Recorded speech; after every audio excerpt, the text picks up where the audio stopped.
الحمد لله الحمد لله نحمده ونستعينه ونستغفره ونؤمن به ونتوكل عليه ونعوذ بالله من شرور أنفسنا ومن سيئات أعمالنا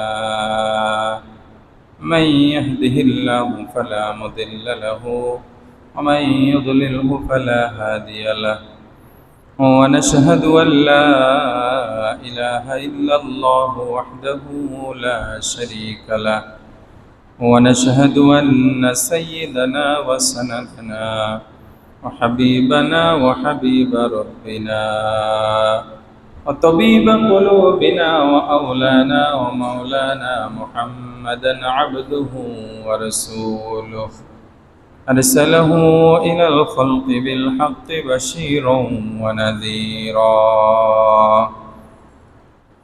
وداعيا إلى الله بإذنه وسراجا وقمرا منيرا أما بعد فقد قال الله سبحانه وتعالى في كلامه المجيد والفرقان الحميد أعوذ بالله من الشيطان الرجيم بسم الله الرحمن الرحيم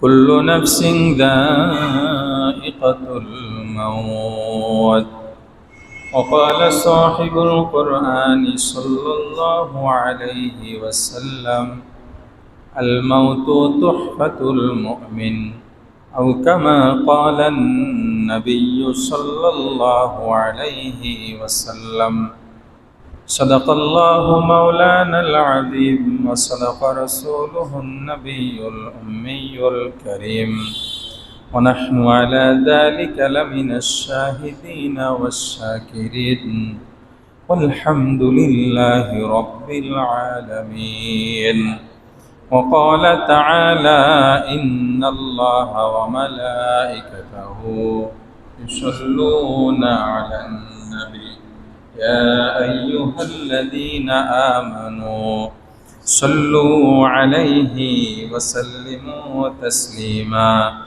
اللهم صل على محمد وعلى آل محمد كما صليت على إبراهيم وعلى آل إبراهيم إنك حميد مجيد اللهم بارك على محمد وعلى آل محمد كما باركت على إبراهيم وعلى آل إبراهيم إنك حميد مجيد بلغ العلا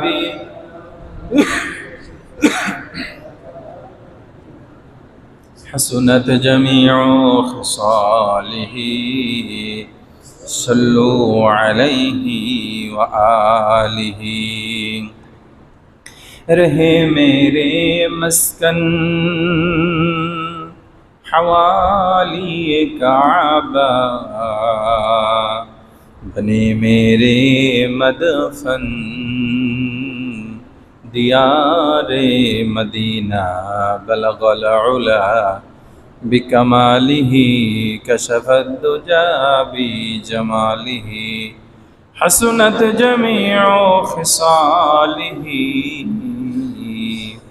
صلوا عليه وآله ہم تو مائل بکرم ہے کوئی سائل ہی نہیں راہ دکھلائے کسے رہ رب منزل ہی نہیں بلغ العلا کشف الدجى بجماله حسنت جميع خصاله صلوا عليه وآله یہاں ہم سب مسافر ہے वही आखिर ठिकाना। कोई आगे रवाना है, कोई पीछे रवाना। बलगल उला बिकमालिही कशफद दुजा बिजमालिही हसनत जमीअ खिसालिही सल्लु अलैहि व आलिहि।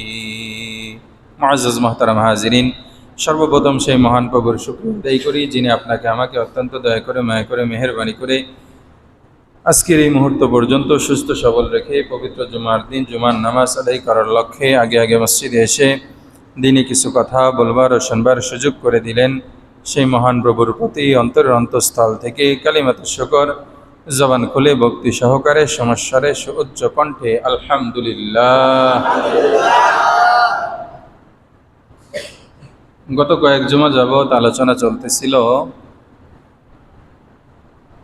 আখিরাত এবং দুনিয়ার পার্থক্য সম্পর্কে, আখিরাতের গুরুত্ব, দুনিয়ার বিমুখতার তৈরির পদ্ধতি, এবং এ বিষয়ে মোটামুটি আলোচনা হয়ে গেছে। আল্লাহ তাআলা আলোচনাগুলির উপর আমাকে সহ আপনাদের সবাইকে আমলের তৌফিক দান করেন, আমিন। আজকে একটা বিষয় নিয়ে আলোচনা করার ইচ্ছা পোষণ করেছি, সেটা হলো মৃত্যু। এর একটা কারণ হলো এই গত 10-15 দিনের ভিতরেই আমরা যে জায়গায় অবস্থান করতেছি এটাকে বলা হয় মধুপুর বড়টেক। এই বড়টেকের ভিতরেই তিনজন মুমিন মুসলমান, 2 জন পুরুষ 1 জন মহিলা ইন্তেকাল করেছেন। ইন্না লিল্লাহি ওয়া ইন্না ইলাইহি রাজিউন। একজন হিন্দু স্বর্ণকারও মারা গেছে। মোট 4 জন। আসলে এই মৃত্যু সবসময় স্মরণ করা দরকার, মৃত্যুর কথা সর্বদাই স্মরণে আসা দরকার। তবে সামনে যখন মানুষ মারা যায় তখন মানুষের দিলে একটু চিন্তাটা বেশি হয়। যেরকম আব্দুল জলিল কাকা, যার ব্যাপারে গত জুমায় বলতেছিলাম, বাড়ি যদিও টাঙ্গাইলে, কিন্তু আমার ওষুধের ফার্মেসিতে বসার কারণে আমার আব্বার সাথে ওনার খুব ভালো মহব্বত ছিল। এজন্য দিনের ভিতরে এমন কোনো দিন নাই ওনার কথা মনে পড়ে না। মনে পড়লেই মৃত্যুর কথা স্মরণ হয়ে যায়।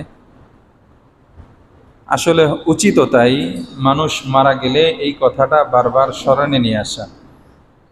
আল্লাহর নবীও আমাদেরকে আখিরাতের ফিকির তৈরি করার জন্য মৃত্যুর কথা বারবার স্মরণের কথা বলে দিয়েছেন। আকসিরু হাযিমিল লাযযাতিল মাউত, তোমরা মৃত্যুর কথা বেশি বেশি স্মরণ করো, যেই মৃত্যুটা সমস্ত স্বাদকে বিনষ্ট করে দেয়। দুনিয়ার যত স্বাদ আহ্লাদ আছে সবগুলি কি করে দেয়? বিনষ্ট করে দেয়। তবে অন্য হাদিসের ভিতরে আমরা দেখতে পাই বিশ্বনবী সাল্লাল্লাহু আলাইহি ওয়াসাল্লাম এই মৃত্যুকে আবার মুমিনের জন্য তোহফা বলা হয়েছে, ইরশাদ করেছেন। আল্লাহর নবী বলেন, আল মাউতু তুহফাতুল মুমিন, মৃত্যুটা হলো মুমিনের জন্য তোহফা। তোহফা আরবি শব্দ, বাংলা হলো হাদিয়া। বাংলা হলো কি? উপঢৌকন। এই জন্য মৃত্যু 2 শ্রেণীর মানুষের জন্য 2 ধরনের বার্তা নিয়ে আসে। নেককার যদি হয় তাহলে মৃত্যুটা তার জন্য তোহফা হবে, হাদিয়া হবে। পক্ষান্তরে ঈমান হারা হয়ে যদি মারা যায় তাহলে মৃত্যুটা তার জন্য অনেক কষ্টের কারণ হবে, আযাবের কারণ হবে, বিপদের কারণ হবে। জন্য মৃত্যুর কথা বারবার স্মরণ করা, এটা বিশ্বনবী সাল্লাল্লাহু আলাইহি ওয়াসাল্লামের তরিকা, পদ্ধতি এবং তার নির্দেশ। এই জন্য আপনাদের সামনে এ বিষয়ে 2-4টা কথা আলোচনা করব। আল্লাহ তাআলা ইখলাসের সাথে কথাগুলি আপনাদের সামনে বলার তৌফিক দান করেন, আমিন। আপনাদেরকেও আমলের নিয়তে মৃত্যুর মূল বিষয়টা নিজের ভিতরে জাগ্রত করার জন্য দিলের কান দিয়ে শ্রবণ করার তৌফিক দান করেন, আমিন। আরবিতে আল মাউতু, বাংলায় মৃত্যু। মৃত্যুটা কি? মৃত্যুর ব্যাপারে আল্লাহ তাআলা কোরআনুল কারীমের ভিতরে সুস্পষ্ট কয়েক জায়গায় ইরশাদ করেছেন, কুল্লু নাফসিন যায়িকাতুল মাউত, প্রত্যেক জীব মৃত্যুর স্বাদ আস্বাদন করবে। কবিতার ভাষায় বলেন, মৌতু কাসিন কুল্লু নাফসিন শারিবু, কবরু বাইতিন কুল্লু নাসিন দাখিলু। মৃত্যু এমন একটা পেয়ালা, যেই পেয়ালাটা প্রত্যেক জীব পান করবে। কবর এমন একটা ঘর, যেই ঘরে প্রত্যেক মানুষ, ইনসান প্রবেশ করবে। এজন্য কবর থেকে বাঁচার কোনো উপায় নাই, কবর থেকে বাঁচার কোনো উপায় নেই, মৃত্যু থেকে বাঁচার কোনো উপায় নাই। মৃত্যু থেকে যদি আমরা বাঁচার জন্য প্রাণপণ চেষ্টা করি, বাঁচতে পারবো না। মহান প্রভু আমাদেরকে সুস্পষ্ট জানিয়ে দিয়েছেন, তোমরা মৃত্যু থেকে যতই পালানোর চেষ্টা করো, বাঁচার কোনো সুযোগ নাই। ইন্নাল মাউতাল্লাযী তাফিররুনা মিনহু, মৃত্যু তোমরা এখান থেকে বাঁচার জন্য খুব চেষ্টা করো, তোমরা পলায়ন করার চেষ্টা তো করো, কিন্তু আমি আল্লাহ বলতেছি ফাইন্নাহু মুলাকীকুম, মৃত্যু তোমাদের সামনে সম্মুখীন হবেই।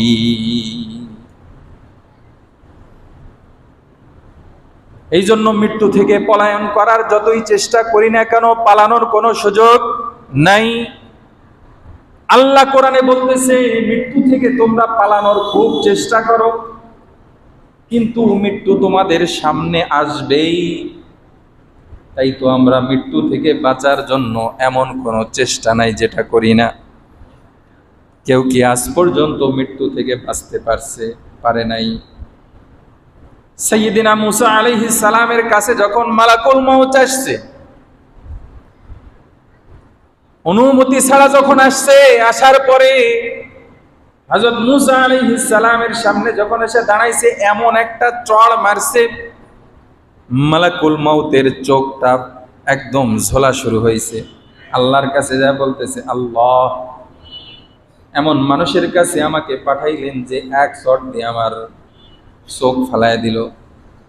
বলে, তার কাছে গিয়ে কি তুমি আগে সালাম দিয়ে অনুমতি নিয়েছো? বলে, তা তো নেই নাই। বলে, ভুল করছো, এখন যাও অনুমতি নাও এবং আমার পক্ষ থেকে তাকে অফার করো, সে যদি বাঁচতে চায় তাহলে সে যেন তার ছাগল অথবা উটের অথবা দুম্বার পিঠের উপরে হাত রাখবে, এই হাতের নিচে যতগুলি লোম পড়বে এত বছর হায়াত আমি আল্লাহ তাআলা তাকে দান করব।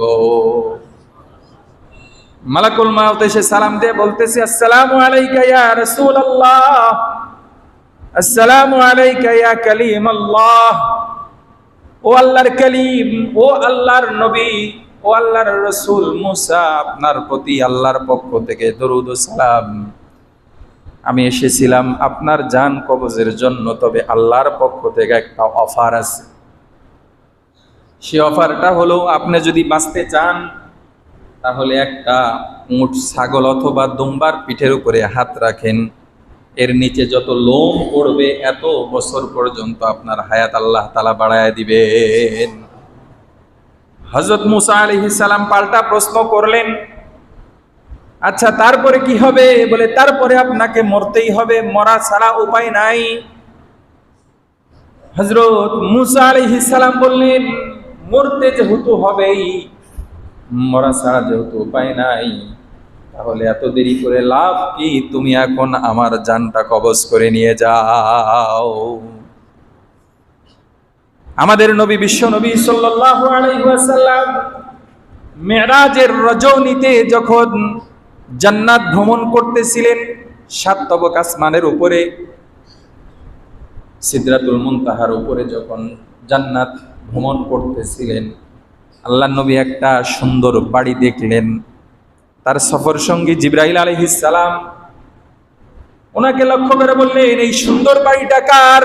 বলে এটা হলো আপনার। বলে একটু ঘুরে দেখি। বলে এখন সুযোগ নাই। তার কারণ হলো ভিতরে ঢুকতে হলে মৃত্যুর স্বাদ আস্বাদন করতে হবে। মৃত্যু হওয়া ছাড়া এখানে ঢোকার কোনো সুযোগ নাই। এই জন্য নেককার পরহেজগারদের জন্য মৃত্যুটা তুহফা, উপঢৌকন। কেননা মৃত্যুর পথটা অতিক্রম করার ছাড়া আমি জান্নাতে যেতে পারবো না। এই জন্য মৃত্যুর পথ আমাদেরকে গ্রহণ করতেই হবে। তবে যদি আমি চালাক হই তাহলে মৃত্যুর জন্য পূর্ণ প্রস্তুতি গ্রহণ করতে হবে। বিশ্বনবী আমাদেরকে শিখিয়ে দিয়েছেন, মুত ক্বাবলা আন তামুত।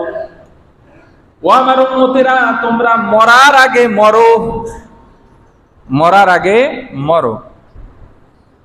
আমাদের সিরাজগঞ্জে বলে, পায়খানা করার আগে সুসু করে নাও। কথা বুঝেছে?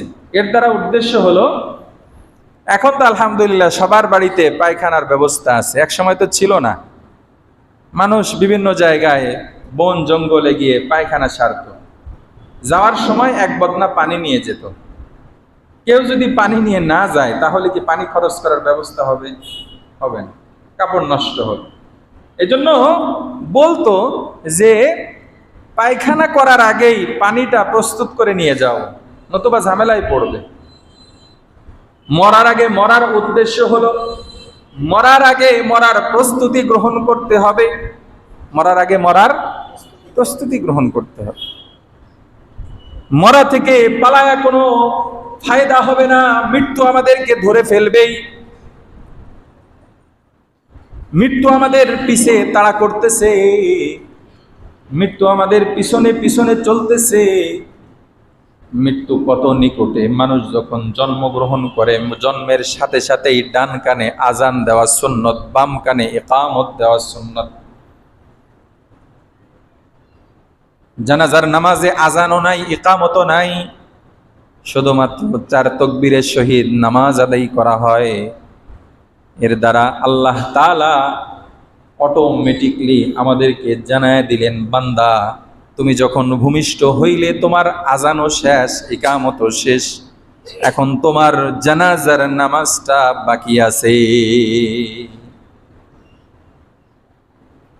এই জন্য মৃত্যু থেকে পালায়ন করার চেষ্টা করে আমাদের ফায়দা হবে না। আল্লাহর ওলিরা মৃত্যু থেকে বাঁচার চেষ্টা করেন নাই, বরং তারা আল্লাহর কাছে যাওয়ার জন্য প্রস্তুতি গ্রহণ করেছেন। তাই তো আল্লাহর এক ওলি বলেন, আল্লাহকে লক্ষ্য করে, হর তামান্না দিল সে রুখসত হো গই, আব তু আজা, আব তু খুলওয়াত হো গই। ও আমার প্রভু, আমার আল্লাহ, আমার দিল থেকে আপনি ছাড়া যা ছিল সব বের করে ফেলেছি। এই জায়গায় শুধুমাত্র কেবলমাত্র আপনার জন্য খালি করে রেখেছি। এখন আপনি চলে আসেন, মৃত্যু নামক চিরসত্য বস্তুর মাধ্যমে আপনাকে, আপনার কাছে আমাকে যাওয়ার সুযোগ করে দেন। এই জন্য মৃত্যু আমাদেরকে ধরে ফেলবেই। মৃত্যু থেকে বাঁচার যত চেষ্টা করি না কেন, কোনো উপায় নাই। এই জন্য মৃত্যুর সামনে আমাদের পড়ার আগেই আমাদের মৃত্যুর পূর্ণ প্রস্তুতি হতে হবে। मौत जिस दिन आ गई दुनिया की हालत क्या हुई, रूह तन से उड़ गई मुर्दा की हालत क्या हुई। बाप भाइयों माओ बोहिन फर्जंद जानार यारेगार, बाप भाई माओ बोहिन फर्जंद जानार यारेगार। আল্লাহর এক ওলি বলেন, যে মৃত্যু নামক যে জিনিসটা আছে, এই মৃত্যু নামক জিনিসটা আসার পরে আমার ফরজন্দ, আমার আওলাদ, আমার সন্তান সন্ততি কেউ কাজে আসবে না। সবাই আমার থেকে দূরে সরে যাবে। যেই প্রাণের স্বামী আমাকে কোলে তুলে রাখতো, আমাকে আদর আপ্যায়ন করত, সব ধরনের ভালোবাসা প্রদান করত, মারা যাওয়ার পরে যদি বলা হয় আজকের রাতে তুমি তোমার বউকে ঘরের ভিতরে পাহারা দাও, না ভয় লাগে? কলিজার টুকরা সন্তানকে যদি বলা হয় ঘরের ভিতরে তোমার মার লাশ থাকবে, তুমি একটু পাহারাদারি করো, বলে সাথে একজন থাকো, আমার ভয় লাগে। বলে মৃত্যু যখন চলে আসে, মৃত্যুর পরে কেউ আর আপন থাকে না, সবাই ভয় পায়। আমার আপনজন যেই থাকুক না কেন, কেউ আমার পাশে থাকবে না।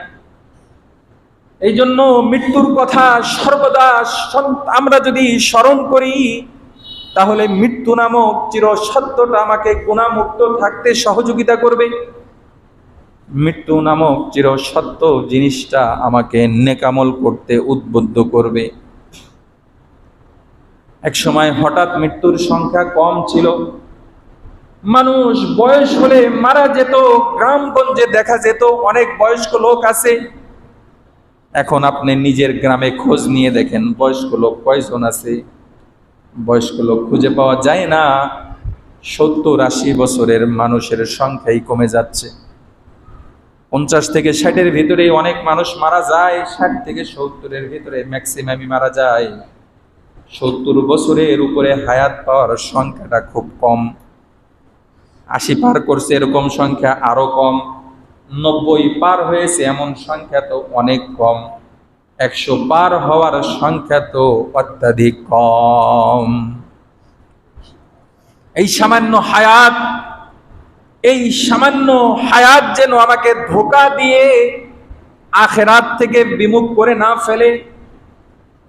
এই জন্য মৃত্যুকে আমার সদা সর্বদা স্মরণে রাখা চাই। মৃত্যুর কথা সদা সর্বদা স্মরণে রাখার জন্য কিছু পদ্ধতি আছে। মাঝে মাঝে কবরস্থানে যেতে হয়। ইসলামের শুরুতে বিশ্বনবী কবর জিয়ারতের কথা নিষেধ করেছিলেন। আল্লাহর নবী বলেন, ক্বালান নাবিয়্যু সাল্লাল্লাহু আলাইহি ওয়াসাল্লাম ক্বাদ নাহাইতুকুম মিন জিয়ারাতিল কুবুর, আমি তোমাদেরকে কবর জিয়ারত করতে নিষেধ করেছিলাম। ফাজুরুহা ফাইন্নাহা তুযাক্কিরুল আখিরাতা, কিন্তু এখন আমি তোমাদেরকে পরামর্শ দিচ্ছি তোমরা কবর জিয়ারত বেশি বেশি করো। তার কারণ হলো কবর জিয়ারত করলে আখিরাতের কথাটা তোমাদের বেশি স্মরণ হবে, আখিরাতের কথা বেশি স্মরণ হবে। অপর হাদিসের মধ্যে বিশ্বনবী সাল্লাল্লাহু আলাইহি ওয়াসাল্লাম ইরশাদ করেন, মান যারা কবরা আবওয়াইহি আও আহাদিহিমা ফি কুল্লি জুমআ গুফিরা লাহু ওয়া কুতিবাত লাহু বারাআতুন। আল্লাহর নবী তার পাক জবানে ইরশাদ করেন, আল্লাহর কোন বান্দা তার মা বাবা দুজনের কবর অথবা কোনো একজনের কবর যদি মৃত্যুর পরে তার জিয়ারতের জন্য প্রত্যেক শুক্রবারে যায়, প্রতি শুক্রবারে মা বাবার দুজন অথবা কোনো একজন, খুব ভালো করে বুঝবেন, মা বাবা দুজন অথবা কোনো একজন যদি মারা যায়, আর সন্তান যদি প্রত্যেক শুক্রবারে মা বাবার কবর জিয়ারতের জন্য কবরস্থানে উপস্থিত হয়ে সূরা ফাতিহা, সূরা ইখলাস, সূরা ইয়াসিন আরো যেগুলো আছে এগুলো তেলাওয়াত করে করে যদি মা বাবার জন্য দোয়া করে, তাহলে আল্লাহর নবী বলেন ওই সন্তানের জন্য 2টা ফজিলত। কয়টা ফজিলত? সবাই জবান খুলে বলেন, কয়টা ফজিলত? অনেক দামি ফজিলত।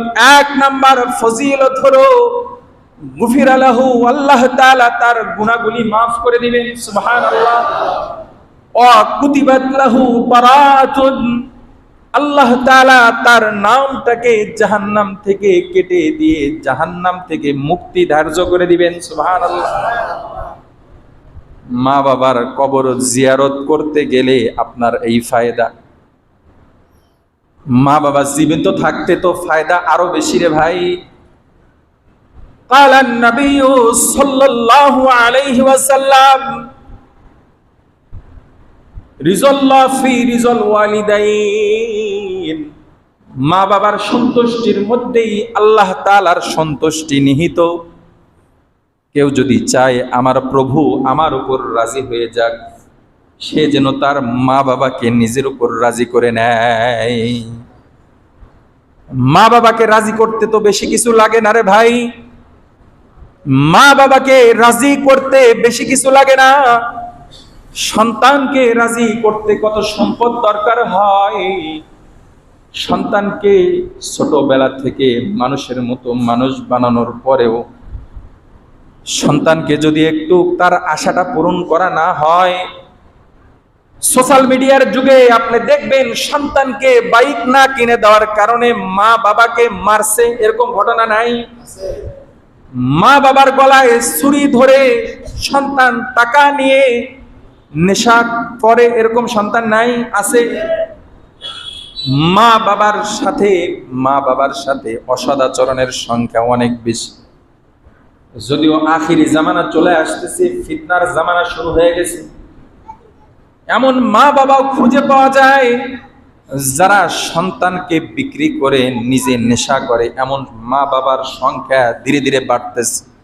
তবে এর তুলনায় সন্তান কর্তৃক মা বাবার নির্যাতনের ঘটনা অনেক বেশি। এই জন্য খুব সাবধান রে ভাই। মা বাবার বিষয়ে আলোচনা করলেই আমার মনে পড়ে যায়, আমার আব্বা একটা ঘটনা শোনাইতেন, ছোটবেলায় মনে পড়ে। এক ব্যক্তি, তার বাবা ছোটবেলায় অনেক কষ্ট দিত বাবাকে। সে যখন বুড়ো হয়ে গেছে, তার সন্তানও তারে কষ্ট দিচ্ছে, খুব পিটাইতেছে। পিটাইতে পিটাইতে পুকুর পার পর্যন্ত নিয়ে গেছে। বাড়ি থেকে বের করে পুকুর পাড়ে নিয়ে গেছে। যাওয়ার পরে বলতেছে, বাবা আর আমাকে মারিস না, তার কারণ তোর দাদাকেও পিটাইতে পিটাইতে এই পুকুর পাড় পর্যন্তই নিয়ে আসছিলাম আমি। কামা তাদিনু তুদানু, জৈসা করেগা ওইসা তেরে সাথ কিয়া যায়েগা। তুমি যেমন করবে তোমার সাথে সেম একই করা হবে।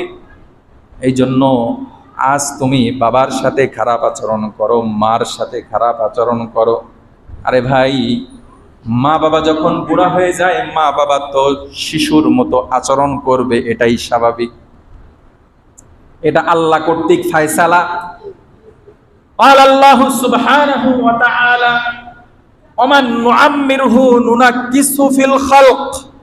খুব ভালো করে শুনবেন, আমার কথা না, কোন সাধারণ ব্যক্তির কথা না, কোরআনের কথা। সূরা ইয়াসিনের ভিতরে আছে, ওমান নুআম্মিরহু নুনাক্কিসু ফিল খালক। মানুষকে যখন বার্ধক্য দেওয়া হয়, তখন তার শরীরের প্রত্যেকটা অঙ্গ প্রত্যঙ্গকে দুর্বল করে দেওয়া হয়। এই জন্য মানুষের মেধাও দুর্বল হয়ে যায়। যেই বাবা তোমাকে মানুষ করেছিল, যেই মা তোমাকে ছোটবেলায় মানুষ করেছিল, আজ তোমার সামনে অযৌক্তিক কথা বলে। তুমি হয়তো ভাবতেছো বাবার বুদ্ধি নাই, মার বুদ্ধি নাই। আরে এর বুদ্ধি এখন লোপ পেয়েছে আল্লাহ কর্তৃক। আল্লাহ লোপ করায় দিয়েছে। আল্লাহ তোমাকে যাচাই করতে চান, আল্লাহ তোমাকে পরখ করতে চান।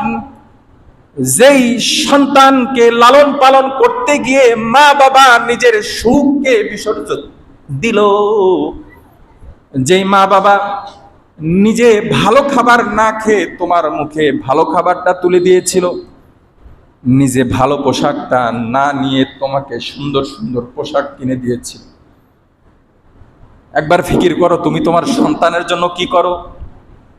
তুমিও তো একদিন সন্তান ছিলে রে ভাই, তুমিও একদিন সন্তান ছিলে। এই সন্তান থাকা অবস্থায় তোমার মা বাবা তোমার চাইতে আরো বেশি কষ্ট করে তোমাকে ভালো রাখার চেষ্টা করেছিল। আজ মা বাবার বার্ধক্য সুলভ আচরণে তুমি যদি তার উপর হিংস্র হয়ে যাও, আল্লাহর আরশ কেঁপে ওঠে। তাই তো আল্লাহ তাআলা দোয়া কবুলের সময়গুলোতেও ওই ব্যক্তির দোয়া কবুল করে না। লাইলাতুল বরাতে আল্লাহ তাআলা সবার দোয়া কবুল করেন, লাইলাতুল কদরেও আল্লাহ তাআলা সবার দোয়া কবুল করেন। কিন্তু আল্লাহ তাআলার রাসূল বলেন, যার মা বাবার অবাধ্য হয়েছে যেই সন্তান, এই সন্তান সিজদায় গিয়ে হাজারো কান্না করেও যদি আল্লাহর কাছে দোয়া করে, আল্লাহ কবুল করে না। আল্লাহ কবুল করে না রে ভাই। আজ আমাদের ভিতরে সমস্যা অনেক বেশি, পারিবারিক অস্থিরতা। এর অন্যতম কারণ হলো মা বাবার সাথে অসদাচরণ। ভালো করে খেয়াল করে দেখবেন, जब कोई कहता है ऐ अल्लाह मेरे हालात देख, हुक्म होता है बंदा अपना नामाए আমাল देख। যখন কেউ বলে আয় আল্লাহ আমার এই সমস্যা ওই সমস্যা, আমি এই ঝামেলায় আছি ওই ঝামেলায় আছি, আল্লাহ বলেন তুমি একটু নিজের ফিকির করো। মাঝে মাঝে বিভিন্ন প্রকার ভিডিও সোশ্যাল মিডিয়াতে সামনে আসে, নিজের বলার মতো গল্প ফাউন্ডেশন একটা সোশ্যাল মিডিয়ার একটা প্ল্যাটফর্ম আছে। আমি আজকে সকালেই ছোট্ট একটা ভিডিও আমার সামনে যাচ্ছিল, দেখতেছিলাম। ওই বেচারা ক্লিন শেভ করা, সে উনি বলতেছে একজন সাধারণ মানুষ, উনি বলতেছে নিশ্চিত তোমরা শুনে রাখো, ওনার অডিয়েন্স যারা ছিল তাদেরকে লক্ষ্য করে বলতেছে, মা বাবার বিরুদ্ধে আচরণ কেউ যদি করে, মা বাবার সাথে যদি অসদাচরণ করে, হতে পারে সে অর্থশালী হতে পারে বড় বড় পদের মালিক হতে পারে, অনেক সম্পদের মালিক হতে পারে, কিন্তু তার ভিতরে সুখ নামক জিনিসটা কখনোই থাকবে না। এই জন্য ভাই, নিজের স্বার্থে মা বাবার সাথে ভালো আচরণ করতে হবে। কথা বুঝে আইছে? আপনি দোকানে যাওয়ার পরে আপনার সন্তান বুঝতেছেন ওই খাবারটা অনেক খারাপ, ক্ষতিকর, আপনি বারবার বুঝাইতেছেন বাবা এটা নেওয়া যাবে না, তারপরে বাধ্য হয়ে নিজের উপর বিরক্ত হয়ে তাকে কিনে দিচ্ছেন। আরে ভাই, আপনার বাবা আপনাকে একটা কথা বললো অযৌক্তিক, আপনার মা একটা কথা বলে আপনাকে অযৌক্তিক, এর কারণে তার সাথে রূঢ় আচরণ করতে হবে, খারাপ ব্যবহার করতে হবে। কই আপনি সন্তানের সাথে তো করলেন না। দুই চোখে দুই বিচার কেন রে ভাই? অথচ সন্তান ভবিষ্যতে কি করবে আপনার সাথে এর কোনো সিউরিটি নাই। আপনার বার্ধক্য পর্যন্ত আপনার হায়াত পেতেও পারেন, নাও পারেন। সন্তান আপনার সাথে ভালো আচরণ করবে কি খারাপ আচরণের সুযোগ পাবে, সে সুযোগ তো নাও হতে পারে। সেটা হলো 50-50, হতেও পারে নাও পারে। অথচ যেই ব্যক্তি আপনার উপর ইহসান করলো, মা বাবা, যার ইহসানের বদলা আপনি জিন্দেগিতে শোধ করতে পারবেন না, যার ইহসানের বদলা দেওয়ার সামর্থ্য আমার আপনার কারো নাই রে ভাই, সে মা বাবার আচরণে বিতৃষ্ণা হয়ে তার সাথে খারাপ আচরণ, এটা হতে পারে না। এটা মানুষ বোঝে কখন? বোঝে মারা যাওয়ার পরে বোঝে। কখন বোঝে? মারা যাওয়ার পরে বোঝে। একটা কথা প্রচলিত আছে, বাঙালি দাঁত থাকিতে দাঁতের মর্যাদা বোঝে না। সেম একইভাবে মা বাবা থাকতে মা বাবার মর্যাদা বোঝে না। এমন অনেকের ইতিহাস পাওয়া যায়। আমার জানা মতে এর আগে এক জায়গায় ছিলাম, আমার খুব মহাব্বতের মানুষ। আমার মনে পড়ে উনি অনেক দিন অনেক টাকা আমাকে দিয়ে বলতেন, হুজুর আমার মা বাবার জন্য একটু দোয়া করেন। আমি ওনার প্রতি খুব দুর্বল ছিলাম। আহারে, কত মা বাবা ভক্ত সন্তান, কিন্তু আমি ভাই শুনলাম মা বাবা জীবিত থাকতে এক ওয়াক্ত খাবার তার সামনে দেয় নাই, মা বাবাকে পিটাইছে। অথচ এখন সে হুজুরের কাছে সপ্তাহে সপ্তাহে হাজার হাজার টাকা দিয়ে দোয়া চায়। আরে ভাই, ওই 1000 টাকা দিয়ে দোয়া চাওয়া এটা তো কবুল হতেও পারে নাও পারে, কিন্তু বেঁচে থাকতে মা বাবার থেকে যদি একটা দরখাস্ত মাওলায়ে পাকের কাছে দিতে পারো, মাওলায়ে পাকের কাছে দরখাস্ত যাইতে দেরি, কবুল হইতে দেরি নাই। আল্লাহর এক ওলি বলতেছে তার মুরিদকে, মুরিদ আসছে দেখা করতে, মুরিদকে বলতেছে এই সাবধান, এখন থেকে খুব সাবধানে চলবা। বলে হুজুর কেন সাবধানে চলবো? আমি তো আগের থেকে সাবধানে চলি। বলে না, এখন বেশি সাবধানে চলতে হবে। বলে কারণ? বলে তুমি না আমাকে চিঠি লিখে খবর পাঠাইছিলা তোমার মা মারা গেছে, তোমার মায়ের দোয়া তোমাকে সব সময় বেষ্টনী দিয়ে রাখতো। মা বাবার দোয়া অনেক সময় অনেক আসন্ন বিপদকে রক্ষা করে। সুবহানাল্লাহ। আসতেছে বিপদ, ধেয়ে আসতেছে, মায়ের কাছে একটু দোয়া চান, বাবার কাছে দোয়া চান, দেখবেন আপনি সারা রাত দোয়া করে যতটুকু ফায়দা না হবে, মা বাবা থেকে যদি একবার দোয়া নিতে পারেন, দেখবেন বিপদ কোথায় থেকে কোথায় চলে গেছে, আল্লাহ আপনাকে হেফাজত করবে। সুবহানাল্লাহ। এই জন্য এই নিয়ামত যাদের ঘরে আছে রে ভাই, কদর করেন, নতুবা আফসোস করতে থাকবেন, আফসোস করে কোনো ফায়দা হবে না। কবর থেকে উঠে এসে বলতে পারবেন না, মা আমাকে মাফ করে দাও, বাবা আমাকে ক্ষমা করে দাও, ভুল করেছিলাম, বলতে পারবেন না। এই জন্য জীবিত থাকতেই মা বাবার সাথে ফায়সালাটা ক্লিয়ার করে নেন। আল্লাহ নবী তো এক সাহাবীকে বলতেছেন, ইয়া রাসূলুল্লাহ, মা বাবা কি জিনিস? আল্লাহ নবী বললেন, হুমা জান্নাতুকা ওয়া নারুক। সাবধান, মা বাবা তোমার হয়তো জান্নাতের কারণ হবে অথবা জাহান্নামের কারণ হবে। মা বাবা যদি তোমার উপর রাজি থাকে, জান্নাত ফায়সালা হয়ে যাবে। সুবহানাল্লাহ। সূরা বলেন না সুবহানাল্লাহ।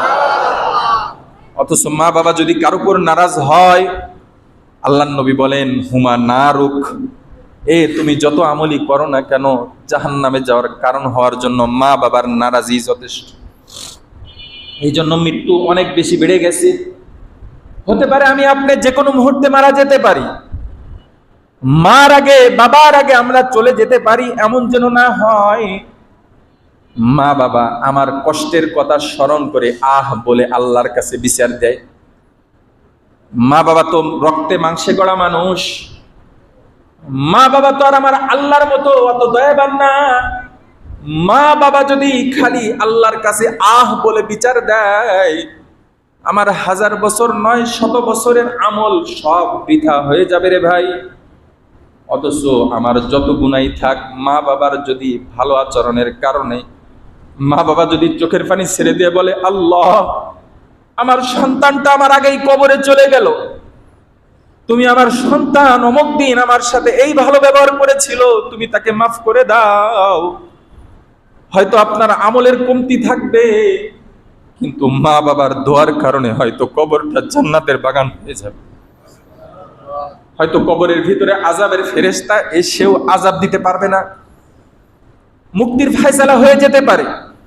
এই জন্য মা বাবার সাথে ভালো না করতে পারলেও খারাপ আচরণ করেন না। আর মানুষ হিসেবে যদি কখনো খারাপ আচরণ হয়ে যায়, একা একা মা বাবা যখন বসে থাকবে, পা দুটো জড়ায় ধরে বলবেন, আব্বা ও মা আমি ভুল করেছি, তুমি আমাকে মাফ করে দাও। পেটের ভিতরে থাকতে কত না লাথি দিতাম, কই জন্মের পরে তো গলা টিপে হত্যা করো নাই, তাহলে এখন কেন মাফ করবে না? দেখবেন মা বাবা ক্ষমা করবে। আপনার বসের কাছে মাপ চাইবেন, বস মাফ করবে না। সন্তানের কাছে মাপ চাইবেন, সন্তান ক্ষমা করবে না। বিবির কাছে মাপ চাইবেন, বিবি অনেক তাল বাহানা করবে। কিন্তু মা বাবা এমন একটা জিনিস, তাদের কাছে মাপ চাইলে তারা ফিরে দিবে না, কারণ আল্লাহ তাদের তৈরি করছে এমন ভাবে। আরে ভাই, ছোটবেলায় চিন্তা করে দেখেন, আপনার সন্তানের জন্য যেই স্যাক্রিফাইস করতেছেন, আপনার মা বাবাও সেম করছিল। এই জন্য মা বাবার সাথে ক্লিয়ার হতে হবে জীবিত থাকতেই, কারণ মরার পরে আর ফায়সালা নেওয়ার কোনো সুযোগ নাই, মরার পরে আর ফায়সালা করার কোনো সুযোগ থাকবে না। এই জন্য জীবিত থাকতেই মা বাবার সাথে ফয়সালাটা ক্লিয়ার করে নিতে হবে। রাজি আছি তো ইনশাআল্লাহ? মা বাবা যাদের মারা গেছে কিন্তু তখন বুঝেন নাই, এখন বেশি বেশি তাদের জন্য ইসালে সব করতে থাকেন, বেশি বেশি তাদের জন্য তওবা ইস্তেগফার করতে থাকেন। হয়তো এই উসিলায় মা বাবার কবরের আযাব হালকা হয়ে যাবে, কবরের আযাব বন্ধ হবে, কবর থেকেও হয়তো আপনার জন্য দোয়া করবে। এমন যেন না হয় মা বাবা কবরে চলে গেছে, আপনার কারণে আল্লাহ মা বাবার কবরে আযাব বৃদ্ধি করে দিল, ওখান থেকে আপনার জন্য বদদোয়া চালু হয়ে গেল। এই জন্য যাদের মা বাবা কবরে চলে গেছে, তাদের দুইটা হাত ধরে বলি, পা ধরে বলি, রে ভাই, আপনার কারণে যেন আপনার মা বাবার কবরের আযাব বৃদ্ধিটা না হয়। মা বাবার জন্য মাঝে মাঝে দোয়া করবেন, মাঝে মাঝে দান করবেন, মাঝে মাঝে সদকা করবেন। মা বাবা কবর থেকে বলতে থাকে, তু তাওয়াঙ্গার গশতি আজ মালেমা, ই জামা গাফিল শুদি আজ হালেমা। ও আমার সন্তান, আমার রেখে আসা সম্পদ দিয়েই তো তুমি বড়াই করতেছো, আজ আমার কথা স্মরণ করে তুমি কেন আল্লাহর রাস্তায় 10টা টাকা দাও না? মসজিদে তোমার সামনে দিয়ে দানের ঝুড়িগুলি চলে যায়, ওই তুমি তো কোনোদিন 10-20 টাকা 50 টাকা দাও না। অথচ চায়ের দোকানে বসে বন্ধু বান্ধবের 100-200 বিল তুমি ঠিকই পরিশোধ করতে পারো। এই জন্য মায়ের কথা স্মরণ করে মসজিদে যেদিন আসবো অবশ্যই পকেটে 2-4 টাকা 10-20 টাকা নিয়ে আসবো। মা বাবা কবরে থাকলে তাদের রুহের মাগফিরাতের জন্য দোয়া করব, তাদের রুহের মাগফিরাতের জন্য দান করব। ফকির মিসকিন সামনে আসলে কখনো খারাপ ব্যবহার না করে তাদেরকে 10-20 টাকা দিয়ে মা বাবার রুহের মাগফিরাতের জন্য দোয়া করব। তাহলে মৃত্যুটা আশা করা যায় আমাদের জন্য তোহফা হবে। এই জন্য ভাই, মৃত্যুটা সুন্দর হওয়ার জন্য আখের কথা, মা বাবা যাদের কবরে চলে গেছে তাদের জন্য ইসালে সব দোয়া আমরা চালায় যাব। রাজি আছেন ইনশাআল্লাহ? যাদের মা বাবা জীবিত আছে আমরা মা বাবার সাথে সুন্দর আচরণ করব। কে কে রাজি আছে ইনশাআল্লাহ? 2টা হাত আল্লাহকে দেখান। আয় আল্লাহ, আমাদেরকে মা বাবার হক আদায় করার জন্য তৌফিক দান করেন, আমাদের মৃত্যুটা সুন্দর দান করেন। আমিন। ওয়া আখির দাওয়ানা আনিল হামদুলিল্লাহি রাব্বিল আলামিন।